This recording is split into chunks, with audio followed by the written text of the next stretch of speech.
Genesis, where Lot's wife was turned into a pillar of salt, the Hebrew University of Jerusalem announced that it discovered that Israel is home to the world's largest salt cave.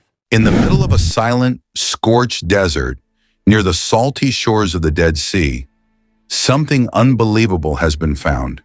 Something so strange, so haunting, it's making scientists and believers stop in their tracks. For thousands of years, the story of Lot's wife has lived inside the pages of the Bible. According to the book of Genesis, Sodom and Gomorrah were cities full of wickedness. God sent angels to warn Lot and his family. They were told to run, don't stop, don't turn around. But as they fled, fire and brimstone rained down from the sky, and Lot's wife looked back. In that single moment of hesitation, she was transformed, turned into a pillar of salt. Most people saw it as just a lesson, a symbol, a warning. But what if it wasn't just a story? Before we go further into this shocking discovery, please subscribe to this channel. Your support helps us continue to uncover the secrets of the past that are finally stepping into the light. Now let's go back to where it all began. For years, explorers, scholars, and travelers have searched the area around the Dead Sea. Some were looking for answers, others just for adventure. What they found was a strange place. The land around the southern basin of the Dead Sea is not like any other on Earth. It lies over 400 meters below sea level.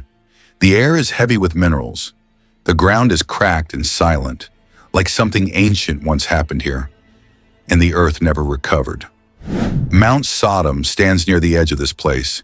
It's not a mountain made of rock, but of salt, pure salt, rising out of the desert like a monument from another world.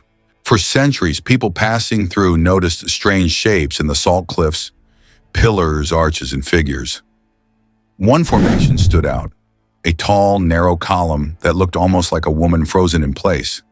Locals called it Lot's wife. It became a legend. But no one took it seriously until now. A team of researchers armed with new technology came to study the region. They weren't looking for biblical proof. They were scientists studying the land, the minerals, the structure of the mountain. But what they found changed everything. Using advanced scanning tools, thermal imaging, drone footage, subsurface radar, they noticed something strange on the ridge of Mount Sodom. A vertical shaft, deeper and denser than the surrounding salt. When the drone got closer, what it showed was unbelievable.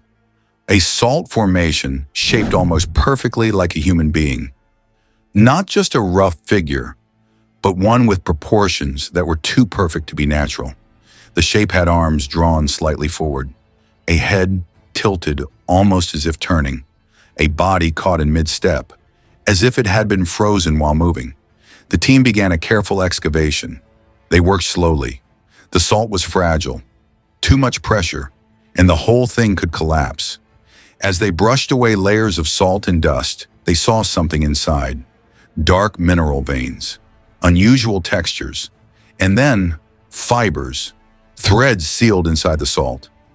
Possibly textile, fabric, clothing. They ran lab tests.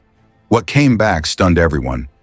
Embedded in the salt was collagen, a protein only found in animal or human tissue. Something had been alive, and not just a long time ago, but around 3,700 years ago. Exactly the time that many biblical scholars placed the destruction of Sodom.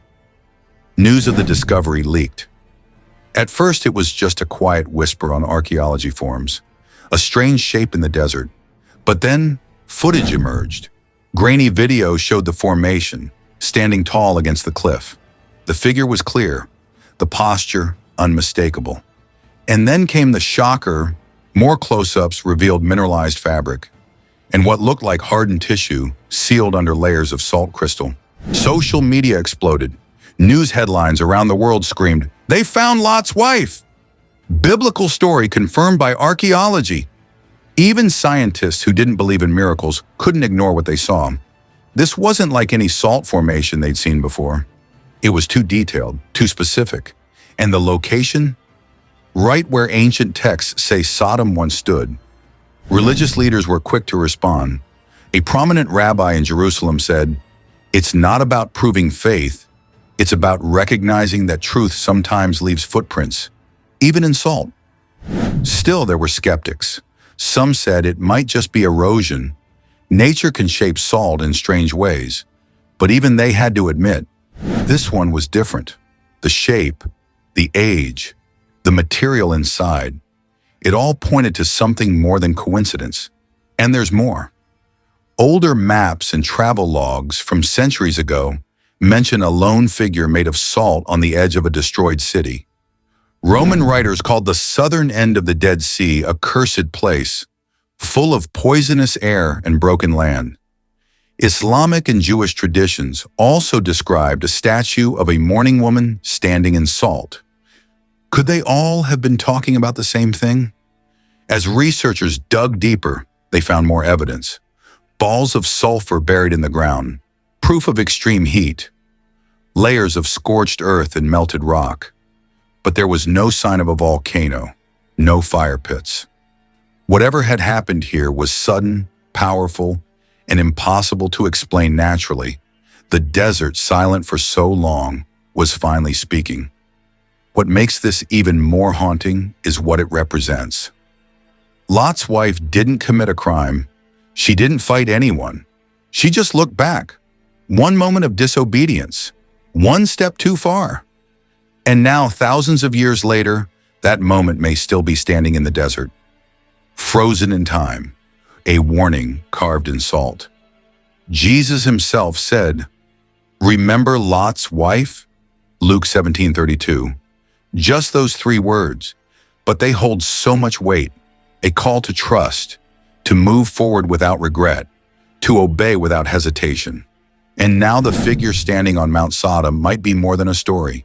It might be the very echo of that command. Since the footage leaked, the site has been flooded with attention. Pilgrims want to pray there. Scientists want to study it. Government agencies are debating how to protect it. Some say a dome should be built around it to stop erosion. Others argue that it must be left untouched. But for now, the pillar remains as it was found, standing tall, watching, waiting. Not everyone agrees on what it is, but no one denies that it has shaken the world. Because if this really is Lot's wife, if a human being was sealed in salt at the very place and time the Bible described, then what else might be true? Could other biblical events have left behind their own evidence, hidden under sand and stone, just waiting to be found? One thing is clear, the line between legend and history is becoming thinner than ever. This story isn't over. Scientists continue their studies. Tests are ongoing. More discoveries may be around the corner. But already something has changed. This isn't just a curiosity in the desert anymore. It's a symbol, a question carved in salt, staring back across thousands of years. Something happened in that desert. Something powerful. Something unforgettable. And maybe, just maybe, we're finally ready to see it. What do you think? Could this be her? Could this be Lot's wife? Thank you for watching. If you found this story powerful, fascinating, or thought-provoking, please like, share, and don't forget to subscribe to this channel. We'll keep following this story and others like it, bringing the past back to life, one discovery at a time.